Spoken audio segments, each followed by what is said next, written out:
There's a great difference when we approach the Srimad Bhagavatam and when our love for Krishna awakens. When we approach the Srimad Bhagavatam at the beginning, we read letters, phrases, and we have imagination. We imagine according to what we experience in this world. We project on the masterpiece of the Srimad Bhagavatam because we don't have any other mean from our experience in this world to have some kind of experience with the Bhagavatam. And what is incredible is that Krishna, even with this imagination, he can reciprocate with us. The difference is that the more we advance and the more the Bhagavatam will manifest in our life, and we will feel wonderful feelings. We will feel the feelings of Krishna and will be able to gradually enter into the pastimes of the Lord. This is the difference between the Nitya Dharma and the Naimitika Dharma. Naimitika Dharma is religion which is given by the Lord for living entities who don't have the qualification to understand Him and surrender to Him. He allows them gradually to attain a certain perfection, to purify their senses and their desires in order to have a certain union with Him. But this union is imperfect. It is not pure. It is not free of desires, of this false bodily conception of life, which is like we spoke yesterday, where we want to find happiness for this body and let go of suffering and everything that is connected to children and husband. For example, you go in a worship place, people, they write words in a booklet. If you read, you see it's only the material desires. Please make my husband, he goes well. Make I receive money, make my children pass their exam. But there's never a conception, please make me realize my reality and my identity, my eternal position, and that I can surrender to you. It does not exist. Make the experience. Go to a worship place where they write prayers, read the prayers, you see it's only material desires. So it must exist. It's normal. Why? Because it is the first level of approach. When the faith awakens, according to the body, we pray in the body, for the body, because we don't have a possibility to have a relationship with God. God is far, is very far. Is only there to give us happiness or take out unhappiness. But this is not the function of the soul. The function of the soul is to be really close to the Lord and to receive these feelings, to understand He needs us. You understand? It's a relationship of love. Love means intimacy. In the same way you can take someone and soothe his pain. The Lord is so wonderful that He can even have suffering so that you can love Him. This is what is inconceivable. So Bhagavatam is a true revolution. This is why it is the excellent book. It's for the most of perfect beings. Because when you absorb yourself in the Bhagavatam and you have a certain purity, it appears in you. You see directly what happens. You can feel everything through the mercy of the Guru Parampara and the disciplic succession. It is extraordinary. This is why the experience we have at the beginning, it is very small. And if we continue, it becomes greater and greater. And it brings us, it makes us to realize ourselves spiritually. That's why the 12 cantos of the Srimad Bhagavatam are like an awakening of the consciousness. They represent different parts of the body of the Supreme Lord. They are an awakening of our consciousness. And in theory, if we approach the Bhagavatam with pure feelings, with a pure attitude, we become a realized soul. When we come at the end, we enter into the pastimes of the Supreme Lord. This is a perfect disciple, someone who has faith. But it means truly that the Bhagavatam will allow us to have a faith that surpasses all conceptions. Imagine the Lord is in the heart. He accompanies you in the deepest recesses of your heart. But still a pure devotee, you can speak with the Supreme Lord. You can see Him. So it's just a feeling of love. When there's no love, the Lord stays far away. See how we ourselves function. When you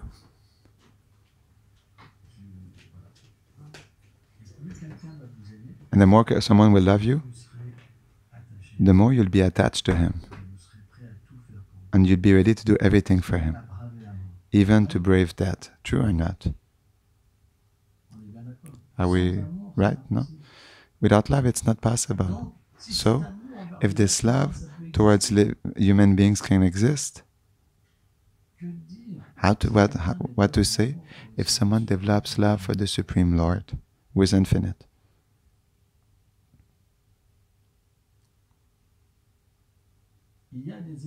there are examples that are so wonderful, descriptions of the Lord that are so wonderful. Now, before speaking of another topic, we should really meditate on the attitude of the queens. Material psychology exists, and spiritual psychology exists also. The material world is just a perverted reflection of reality. Everything that exists in the world of the Supreme Lord exists in this material world. Not completely everything, a little infinite part, but it's in a perverted way. So there's no connection with the Supreme Lord. It manifests itself in a perverted way. This function of the soul exists, but disconnected from the truth. So we see, for example, that the feminine nature has the power to hypnotize the men. When a woman has feminine qualities, she can attract all men. The chastity of a woman is so powerful. I remember one time I was in India, I was in Barshan, and from Barshan we took a tempo. It's like a vehicle, like a gigantic Vespa, and so we went to Govardhan, and it makes a lot of noise.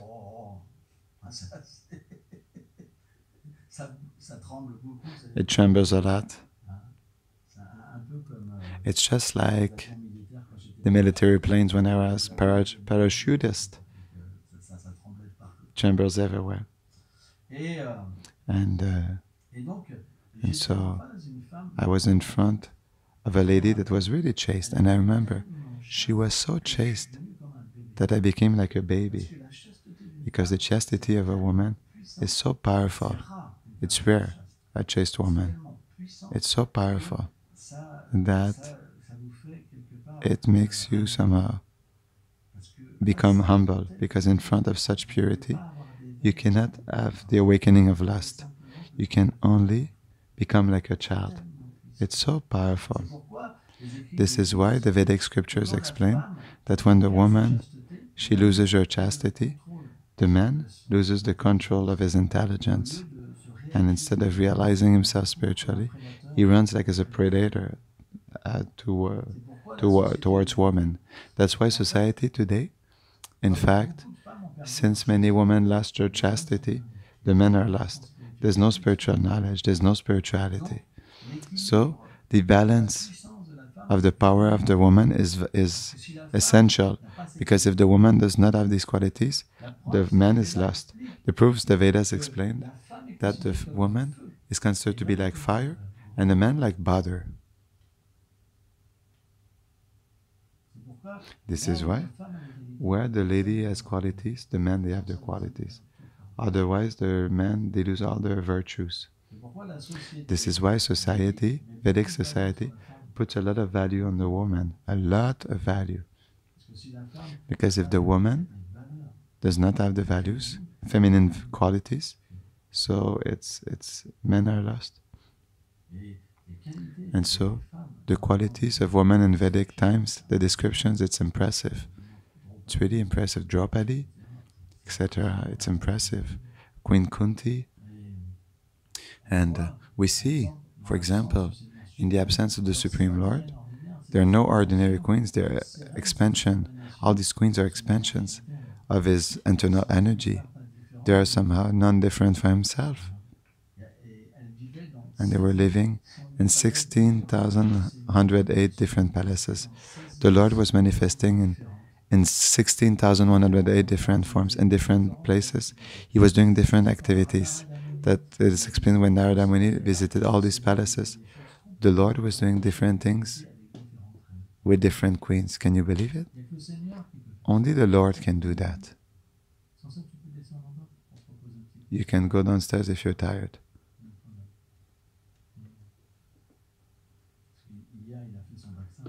Yesterday he did his vaccine.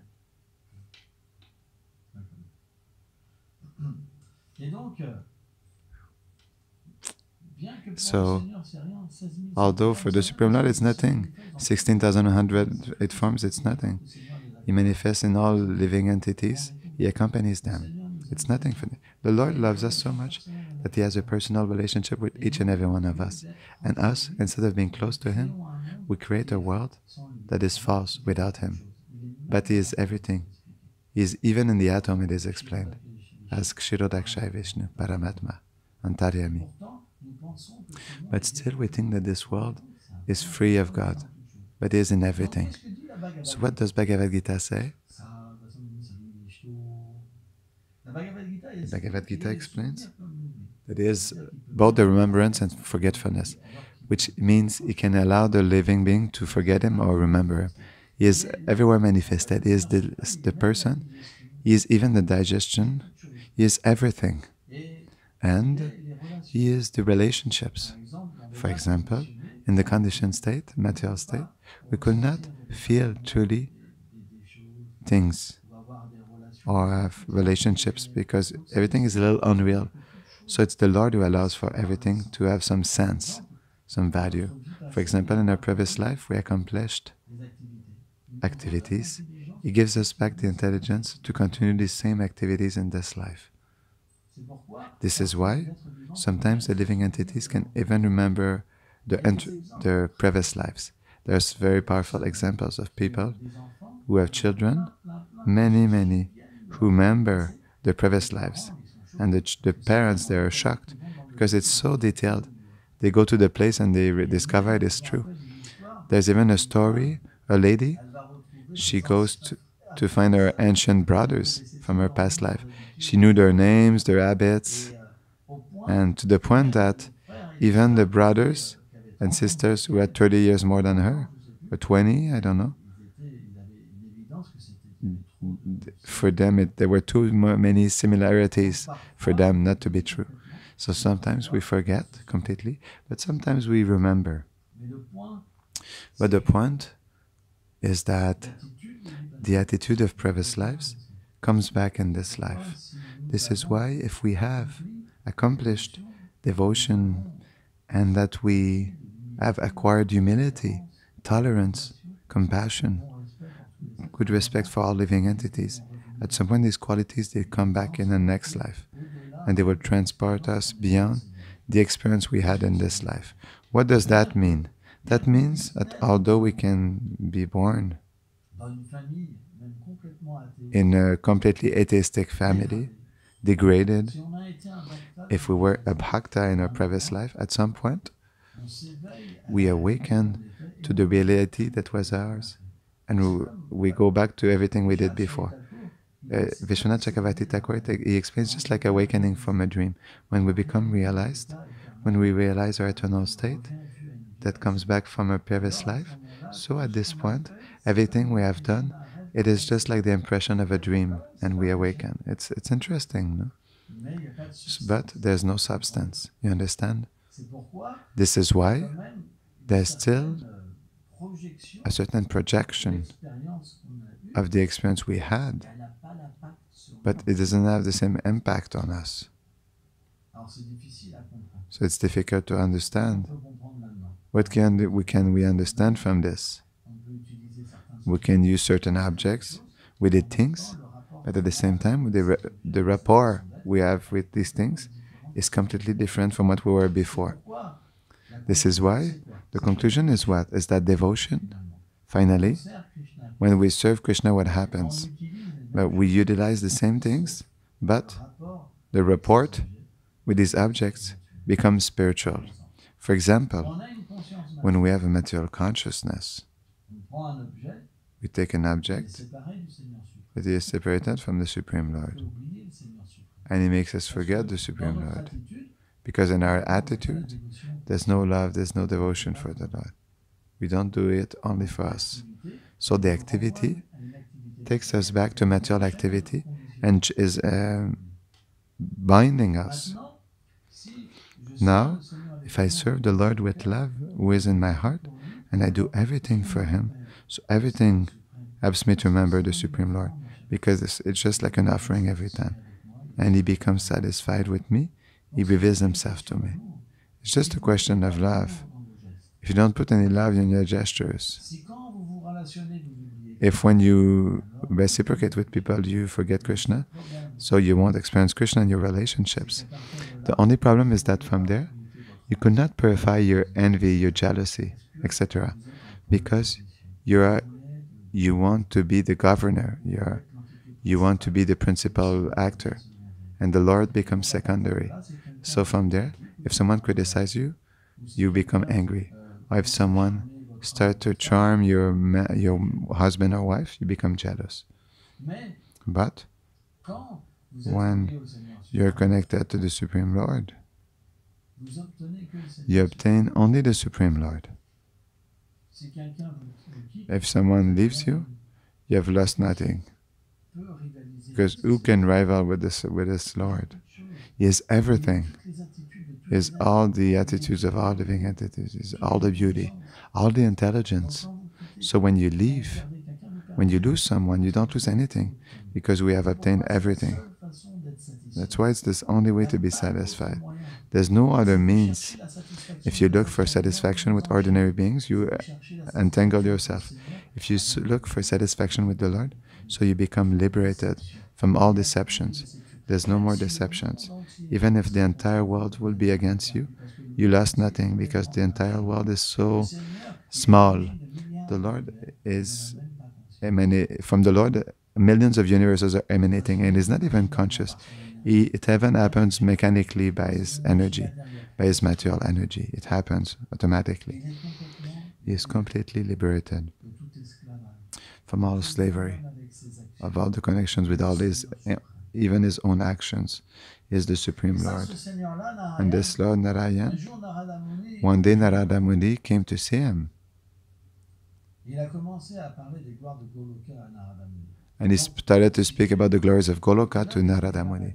So to speak about that, beyond the material universes, which rest on the ocean Karana, where Mahavishnu is, where we see that painting on our roof. So there are certain planets, like Shivaloka, for example, the Brahmajyoti. They surround the spiritual world. And the spiritual world, it is, there are so many different planets.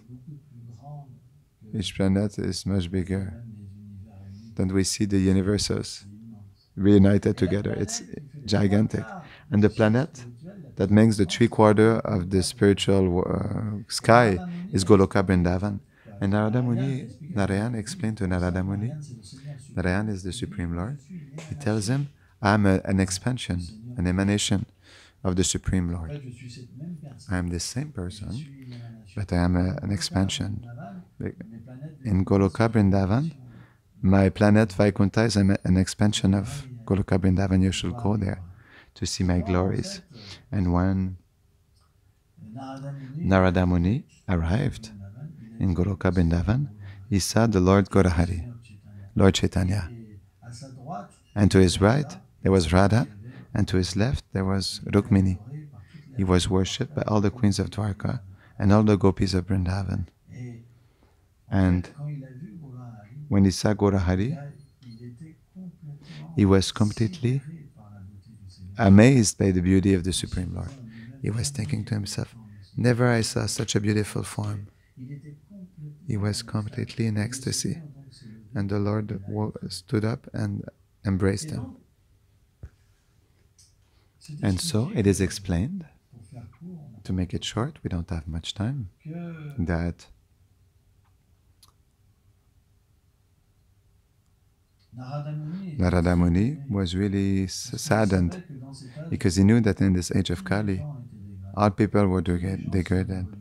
Everyone are irreligious. But at the same time, it is explained by all our acharyas and the Lord himself that it is the best age. Because even people from Satyaloka, they want to get birth in Kali Yuga. Because in this age of Kali, there's a special mercy. That means we can attain the feelings of Vrindavan. Because the Lord Gaurahari, when He manifests, He gives Himself. He gives through the chanting of the holy name, the mercy for all living entities, even the lowest, the chandalas, the dog eaters. Everyone has the possibility to obtain love of God. And it manifests itself through him and through his associates, the Vaishnavas. And then he explains, in this context, there are two stories that speak about Senapati Bhakta, and in this story, we speak about many Senapati Bhakta. So we see his army general. It is explained he will send a Senapati Bhakta, his army general, to liberate the conditioned souls. There's two stories like that in the Chaitanya Mangal. And he speaks, the Lord himself glorifies the position of his devotees. Because the worship of his devotees is the summum. He himself is captured by the love of the Lord. Nothing can captivate him more than the love of his devotees. And we see in the story of the Bhagavatam, the prayers of Lakshmi Devi. Lakshmi Devi, she speaks that she does not understand the position of the devotees because she is always serving her eternal husband, because she is the internal energy of the Supreme Lord, the energy of love. But Krishna, Narayan, is so merciful with his devotees that he gives them even more mercy. He gives himself even more to them. That's why he says that to Uddhava, that you're more dear to me than Ananta Sesh, than even Lakshmi. And she said, although I am on your chest, on the mark of Srivats, the Lord has a golden mark. It's like a mark with hair. That's one of the symbols of the Supreme Lord. It represents the goddess of fortune. She's always present on his chest. And she says, although I am present, I consider this just like cheating. Because you want to make me believe that you favor me, but in reality you favor even more your devotees than myself. Although you offer me this inconceivable position in my heart,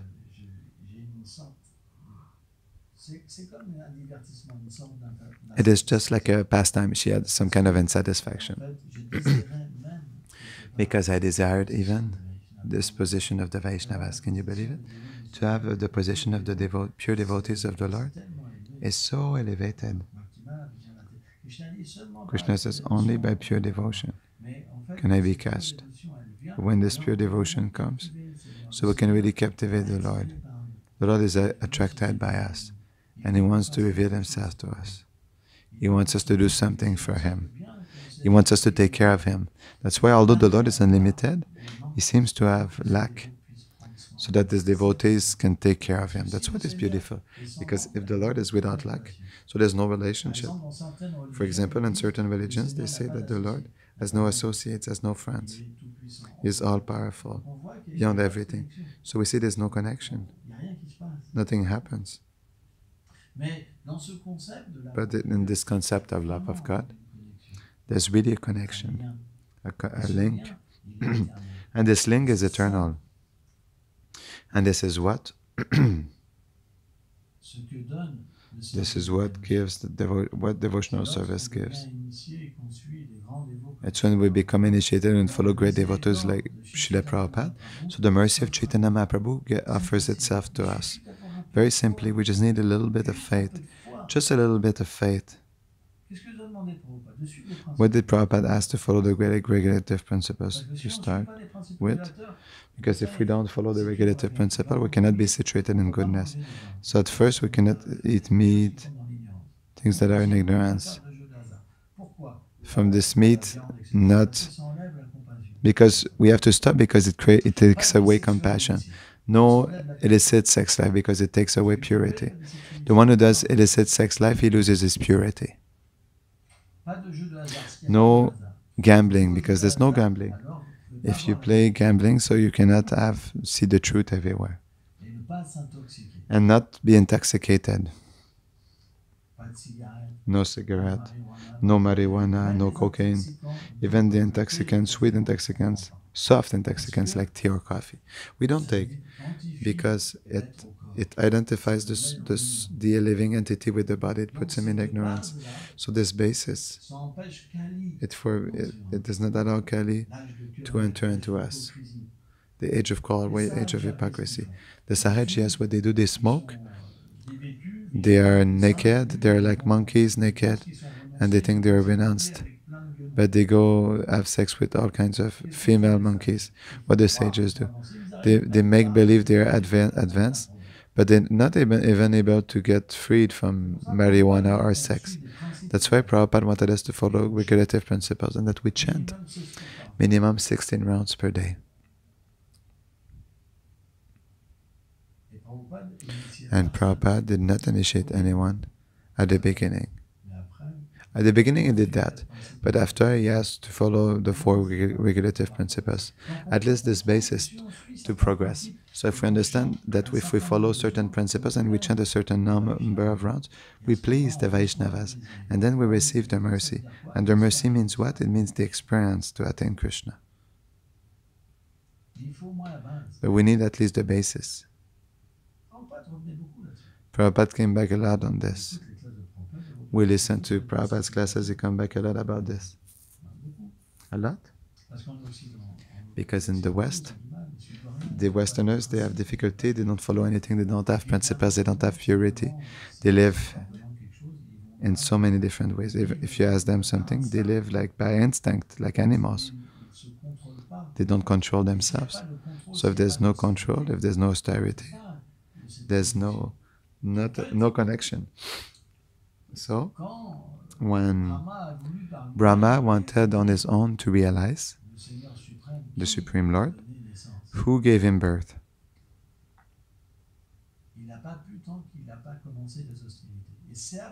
He was not able to do it until he performed austerities. And it's when he performed austerities, the Lord said, "It's my heart." There's no result without austerities. And the austerities, they're not better.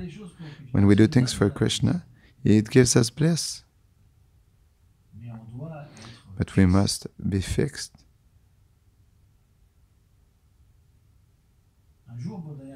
One day, Bodhayan Maharaj, he said to Yashodhara, he said, even if I will give 1 million, a million of gold to Yashodhara, he wouldn't smoke a cigarette. He would rather die. This is a Vaishnava. He made vows, he keep them.